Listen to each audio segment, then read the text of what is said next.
छांगुर जब पकड़ा गया था तो यह मामला इतना बड़ा नहीं लग रहा था, लेकिन जैसे जैसे तहकीकात आगे बढ़ रही है, कई चौंकाने वाली जानकारियां सामने आ रही हैं और कई सफेदपोश चेहरे भी बेनकाब हो रहे हैं। कुछ और इसी तरीके के खुलासे अब हम आपको दिखाएंगे।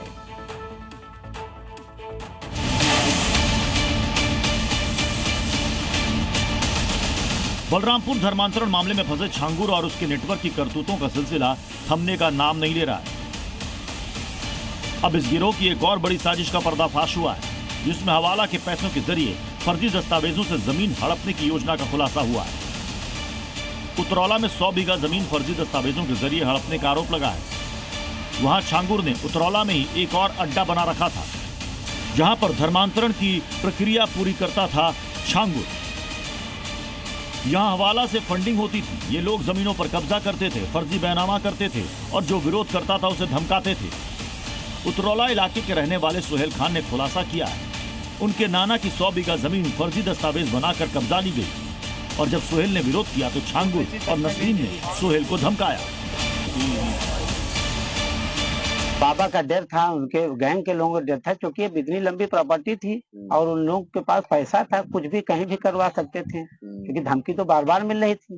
तनवीर रजा कभी वकील बन जाता है, कभी डॉक्टर बन जाता है, कभी कुछ हो जाता है, किस तरीके कभी जो है हिंदू वाहिनी में अपना हिंदू चोला बन करके कभी चला जाता है। कई बार एजाज मुस्तफा के यहाँ बाबा खाना खाए हैं, दावत पे गए हैं, आना जाना था, तनवीर बराबर उनके कांटेक्ट में थे।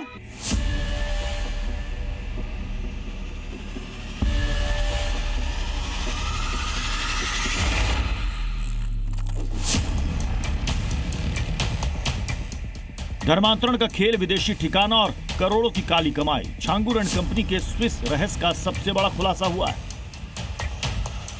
जलालुद्दीन उर्फ छांगुर का काला सच अब सिर्फ भारत तक ही सीमित नहीं है, अब सामने आया उसका स्विट्जरलैंड कनेक्शन। स्विट्जरलैंड में नीतू के नाम पर बैंक अकाउंट का खुलासा हुआ है। धर्मांतरण के नाम पर शारजाह, यूएई और दुबई के अलावा भारत में इकट्ठा किए गए करोड़ों रुपए स्विट्जरलैंड भेजे गए थे। छांगुर ने नीतू और नवीन के अलावा कई करीबियों के नाम पर दर्जनों शेल कंपनियों के नाम पर बैंक खाते खोले थे। इन्हीं बैंक अकाउंट के जरिए करोड़ों रुपए को स्विट्जरलैंड में ट्रांसफर किया गया। ईडी को अब तक 22 बैंक खातों में 60 करोड़ की मनी लॉन्ड्रिंग के सबूत मिले, साथ ही 40 करोड़ की 10 संपत्तियों के दस्तावेज भी मिले। सूत्रों के मुताबिक छांगुर ने धर्मांतरण रैकेट के लिए 22 बैंक खातों और फर्जी ट्रस्टों का इस्तेमाल किया। विदेशी फंड धार्मिक दान और दरगाह फंडिंग के नाम पर आता था और उससे महंगी संपत्तियां खरीदी जाती थी। लोनावाला की 16 करोड़ की प्रॉपर्टी समेत 100 करोड़ से ज्यादा की संपत्तियों की जांच चल रही है। कई सौदे बेनामी ढंग से किए गए हैं ताकि असली मालिक की पहचान छिपाई जा सके।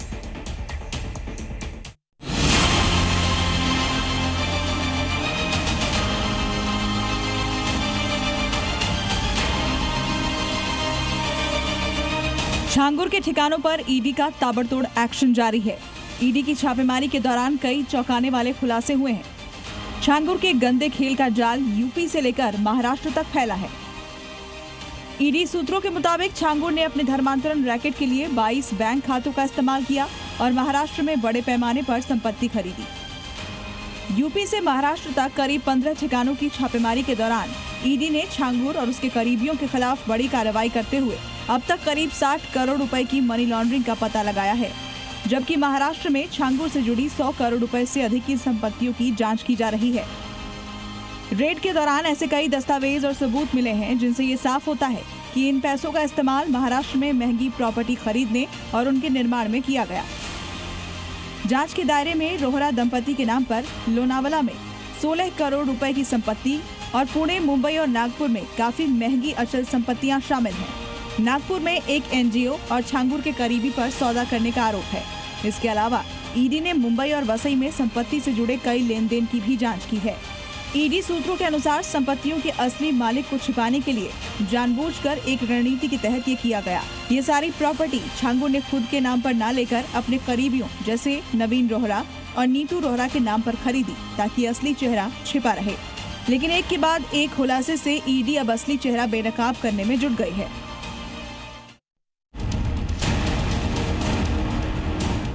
उत्तर प्रदेश में अभी कुछ दिन पहले जब छांगुर मौलाना के कन्वर्जन रैकेट का भंडाफोड़ हुआ था, तब कई राज्यों की पीड़ित लड़कियां सामने आकर अपनी कहानी बयां कर चुकी थी।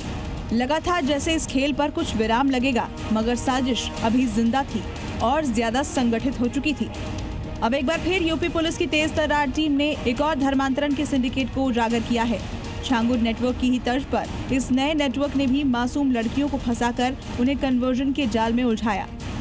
पुलिस की कार्रवाई में अब तक देश के 6 राज्यों से 10 आरोपी गिरफ्तार किए जा चुके हैं। इस मामले में आगरा पुलिस की पूछताछ में एसटीपीआई पीएफआई कनेक्शन उजागर हुआ है।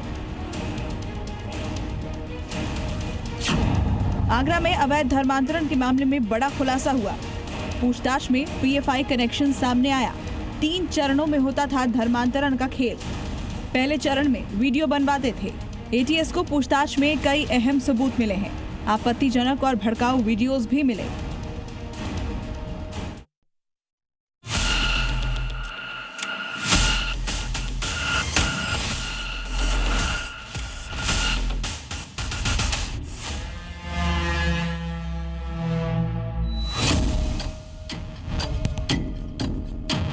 पुलिस वैन से उतरते ये 10 किरदार देश में छांगुर से भी बड़ा जबरन धर्मांतरण का सिंडिकेट चला रहे थे। हिंदू से मुसलमान बनाने का ये गंदा खेल कितने सुनियोजित तरीके से चल रहा था। धर्मांतरण का ये नेटवर्क कहां तक फैला था, आप जानकर हैरान हो जाएंगे। आपको ताज्जुब होगा कि इस सिंडिकेट का मास्टरमाइंड है आयशा उर्फ एसबी कृष्णा। तो सबसे पहले आयशा का डर्टी गेम दिखाते हैं।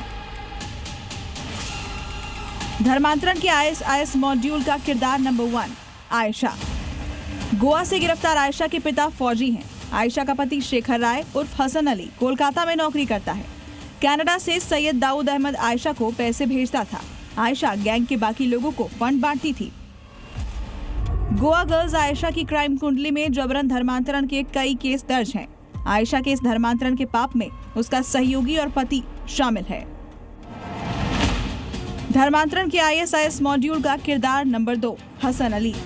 शेखर राय उर्फ हसन अली गैंग के लोगों के लिए लीगल एडवाइजर के रूप में काम करता था। हसन अली धर्मांतरण से जुड़े कानूनी दस्तावेज तैयार करवाने और कागजी कार्रवाई पूरी करने का जिम्मा संभालता था। मतलब पूरी प्लानिंग के साथ धर्मांतरण कराया जा रहा था। लेकिन अब इस गैंग को योगी फोर्स ने शत विक्षत कर दिया है। पुलिस ने पत्नी आयशा को गोवा से गिरफ्तार किया तो मियां हसन अली को पुलिस ने कोलकाता से दबोच लिया। अब दोनों पुलिस कस्टडी में जबरन धर्मांतरण के धंधे का राज उगल रहे हैं। 6 राज्यों में फैले धर्मांतरण और लव जिहाद के रैकेट का आगरा पुलिस ने खुलासा कर दिया है। आगरा के इसी थाना सदर में मुकदमा दर्ज हुआ जिसमें 2 सगी बहनें लापता थी। पुलिस ने जांच की। पुलिस की जांच में ऐसे खुलासे हुए जिसके बाद पुलिस के भी होश उड़ गए। पुलिस ने इस पूरे मामले में 10 लोगों को गिरफ्तार किया है और बाकी इनके साथियों की तलाश जारी है। आपको बता दें कि ये रैकेट इतना बड़ा है कि इसमें कनाडा, अमेरिका तक से फंडिंग हो रही है। आयशा हसन अली के बाद धर्मांतरण किए आईएसआईएस मॉड्यूल का तीसरा सबसे खतरनाक किरदार है अब्दुल रहमान कुरैशी। इस नेटवर्क का सबसे खतरनाक चेहरा था अब्दुल रहमान कुरैशी, जो आगरा का रहने वाला है। कुरैशी यूट्यूब चैनल और सोशल मीडिया के जरिए नाबालिग लड़कियों का ब्रेन वॉश करता था। इस्लामिक शिक्षा के नाम पर लड़कियों को कट्टरता का पाठ पढ़ाता और इस्लाम कबूल करने के लिए तैयार करता था। ऑपरेशन अस्मिता के तहत आगरा पुलिस ने धर्मांतरण गैंग का खुलासा किया है जिसमें एक आरोपी रहमान बताया जा रहा है। इस समय हम रहमान के घर के बाहर खड़े हुए हैं। ये रहमान पूरा अपने परिवार के साथ यह रहता है। पुलिस ने उसको गिरफ्तार किया है। 10 लोग उसके साथ और भी हैं। तो अब जांच में पूरा खुलासा होगा कि रहमान का इस पूरे रैकेट में क्या रोल निकल के आता है। धर्मांतरण के आईएसआईएस मॉड्यूल का चौथा किरदार है ओसामा। कोलकाता से पकड़ा गया ओसामा भी अहम भूमिका निभाता था। अब्दुल रहमान कुरैशी और ओसामा दोनों मिलकर लड़कियों को मानसिक रूप से पूरी तरह तोड़ते और उनके परिजनों से दूरी बनाने के लिए उकसाते थे। धर्मांतरण के आईएसआईएस मॉड्यूल का 5वां किरदार है मनोज उर्फ मुस्तफा। दिल्ली से गिरफ्तार मुस्तफा उर्फ मनोज इस नेटवर्क का लॉजिस्टिक मैनेजर था। मुस्तफा लड़कियों के लिए फर्जी नाम पते पर प्री एक्टिवेटेड सिम कार्ड का इंतजाम करता था। मुस्तफा लड़कियों को ट्रेन करने की बजाय बस से दूसरे राज्यों और शहरों में भेजता था ताकि उन लड़कियों के घर वाले उन्हें ट्रेस न कर सकें।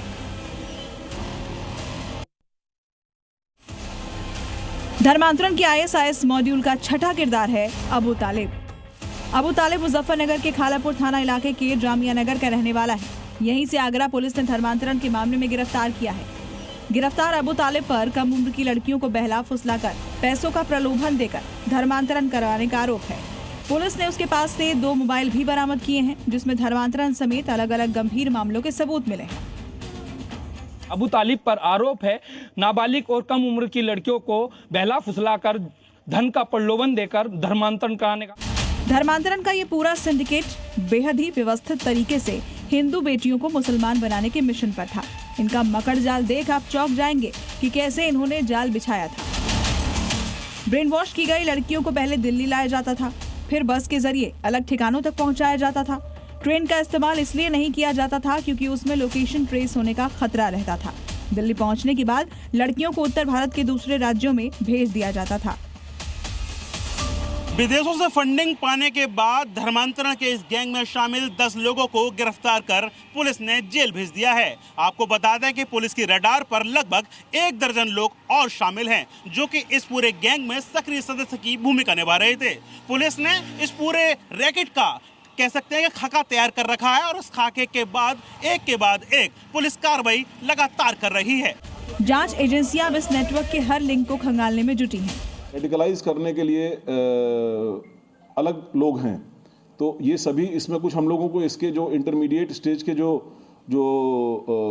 कोऑर्डिनेटर हैं या मुखिया हैं उनके बारे में जानकारी प्राप्त हुई है और उनसे भी पूछताछ की जा रही है, क्योंकि अभी आए हैं पकड़ करके, वो इन्वेस्टिगेशन के बाद मालूम पड़ेंगी। बट इसमें से कुछ लोग डेफिनेटली एक हायर लेवल पर कोऑर्डिनेट कर रहे थे। गोवा में बैठी आयशा को भारत में हिंदू लड़कियों को मुसलमान बनाने के लिए पैसा मिलता था। ये पैसा आयशा को कई देशों से आता था। जांच एजेंसियों के मुताबिक फंडिंग को UAE, कनाडा, लंदन और अमेरिका के रूट से डाइवर्ट कर भारत भेजा जाता था और ये पैसा पाकिस्तान के आतंकी संगठन लश्कर-ए-तैयबा से जुड़े संगठन भेजते थे। ये वही लश्कर-ए-तैयबा है जिसका सरगना पाकिस्तान का हाफिज सईद है। ऑपरेशन सिंदूर के दौरान जिसके हेडक्वार्टर मुरीदके को भारत ने मिट्टी में मिला दिया। क्या बौखलाया हुआ हाफिज सईद अब हिंदुस्तान में अपने एजेंट्स के जरिए धर्मांतरण की साजिश रच रहा है। योगी फोर्स ने ये क्लियर कर दिया है कि आगरा से लेकर गोवा तक फैला धर्मांतरण गैंग का कामकाज ISIS के पैटर्न पर संचालित हो रहा था। यहाँ आपको ISIS के धर्मांतरण के तरीकों के बारे में बता देते हैं। नंबर 1, ब्रेन वॉश कर धर्मांतरण। नंबर 2, परिवार वालों की हत्या का डर दिखाकर धर्मांतरण। नंबर 3, कत्ल करने की धमकी देकर धर्मांतरण। पुलिस ने शुरुआती जांच में ही क्लियर कर दिया है कि इस गैंग का संबंध PFI, SDPI और पाकिस्तान के आतंकी ठिकानों से होने के संकेत भी मिले हैं। तो आप अंदाजा लगाइए कि अब तक छांगुर के धर्मांतरण गैंग के खुलासे से चौंक रहे देश में अभी और कितने छांगुर पकड़े जाने हैं, जो इंसान की शक्ल में भेड़ियों की तरह घूम घूम कर सनातन पर सीधा प्रहार कर रहे हैं। ब्यूरो रिपोर्ट, जी मीडिया।